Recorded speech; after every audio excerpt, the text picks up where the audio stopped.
Ada fakta yang lain, saya juga menyampaikan bahwa di halaman bit.ly Kacau Situng itu berkembang terus. Terakhir sudah ditemukan sekitar 9.000 kecurangan. Itu ditemukan oleh robot, bukan laporan masyarakat. Jadi robot program yang dibuat oleh teman-teman IT itu sudah menemukan sekitar 7.900 lebih. Sekarang terus berkembang, setiap hari berkembang. Dan makin mereka mengubah-ubah, makin ketahuan nanti. Alhamdulillah kami inisiatif sejak Selasa sore, saya dan Bang Abi dengan teman-teman alumni perguruan tinggi bersepakat untuk membuat robot yang bisa memotret halaman KPU dari menit ke menit. Jadi saya hanya memerlukan 50 sampai 100 laptop untuk mengetahui sebuah TPS ini dipermainkan apa tidak angkanya. Jadi saya mungkin ada KPU atau perwakilan yang hadir di sini, tolong jangan dimainkan lagi. Jangan yang sudah curang dibenerin, kemudian diubah lagi, dilaporkan di sini dibenerin, tapi nanti curangnya dipindah ke yang lain. Nah ini jangan sampai seperti itu, karena kita punya rekamannya dari menit ke menit. Setiap halaman sampai ke TPS. Jadi nanti boleh di-query, boleh ditanya ke mesin kami, TPS ini pernah berubah berapa kali angkanya. Ya. Jadi, dan sistem ini kami tidak menghabiskan 24 triliun. Ya.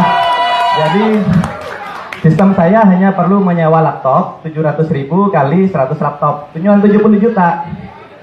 Saya hanya memerintahkan staf saya 2 hari membuat aplikasinya. Saya kemudian hosting di bukan hosting ya, menyewa server hanya $80 sebulan. Hanya 1 juta saja. Jadi nggak sampai 100 juta, KPU ini sudah hilang kredibilitasnya. Ya. Jadi nggak perlu bukti aneh-aneh. Itu ya.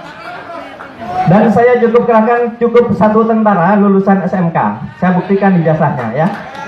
Nggak usah doktor, nggak usah profesor. Sedangkan kita punya profesor banyak. Kita kasih aja, biar staf saya itu duduk, suruh nyalakan laptopnya, kemudian nyalakan, nggak usah bicara. Nanti setiap orang bisa query nanya di mana saja kecurangan itu, gitu ya. Itu fakta-fakta yang harus kita lawan, gitu ya. Karena kejanggalan ini terlalu banyak.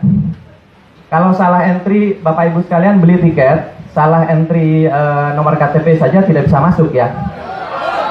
Nama Bapak ditukar, ditaruh di nomor KTP. Nomor KTP-nya di nama Bapak atau nama Ibu ya. Kira-kira bisa pesan tiket atau tidak? Baik. Kalau Bapak Ibu transfer uang dari handphone Bapak Ibu sekalian, berapa kali memasukkan PIN? Minimal 2 kali, gitu ya. Ada yang harus membaca token dulu, ada yang terima SMS dulu, ada juga yang hanya password dan konfirmasi PIN ya di awal pada saat membuka. Tapi apakah di sistem KPU itu terjadi? Dengan gejala seperti sekarang terlihat, dipastikan itu tidak ada. Padahal itu adalah standar keamanan yang standar sekali, yang paling rendah. Sedangkan kita bisa melihat komposisi server dan sebagainya yang ada di KPU itu sekarang, itu bagaimana akses door-nya, kemudian ada log orang yang keluar masuk di situ. Username password yang didaftarkan itu apakah passwordnya dikirim lewat handphone atau dikirim lewat printout atau apa, gitu ya. Apakah ketika terima password harus langsung diubah setelah login pertama kali? Nah itu kan harus diperiksa semua. Oleh karena itu kami mengusulkan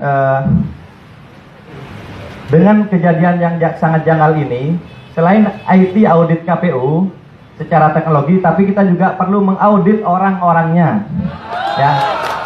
Jadi dalam IT audit itu selain servernya, programnya, itu juga orangnya. Apakah betul sidik jari mereka didaftarkan misalnya untuk masuk ke ruang server? Dan server itu, mohon maaf, apakah betul ada di situ? Kemudian untuk masuk harus pakai VPN. Saya kok tidak yakin. Itu ya. Kemudian sekarang dari KPUD itu yang menginput data, saluran VPN-nya seperti apa. Kok rasanya nggak pakai VPN, sehingga semua jenis laptop, semua jenis komputer, bahkan mungkin handphone itu bisa mengakses situng KPU. Itu tidak boleh. Pertama, rawan untuk down ya. Yang kedua, rawan dimasuki oleh intruder. Yang ketiga, ya sudah, saya yang paling curiga, yang ketiga adalah social engineering. Jadi password-password itu memang sembarangan dikasih, atau dikasih ke orang-orang tertentu yang mengamati angka-angka yang gampang dimanipulasi. Misalnya 11, jadi 111. Dia nggak nginput misalnya 211, dia bikin 111. Karena nanti bisa bilang keyboardnya rusak Pak gitu. Itu ya, jadi lebih memilih nambah di depan daripada nambah 0 di belakang. Lebih banyak yang seperti itu kasusnya.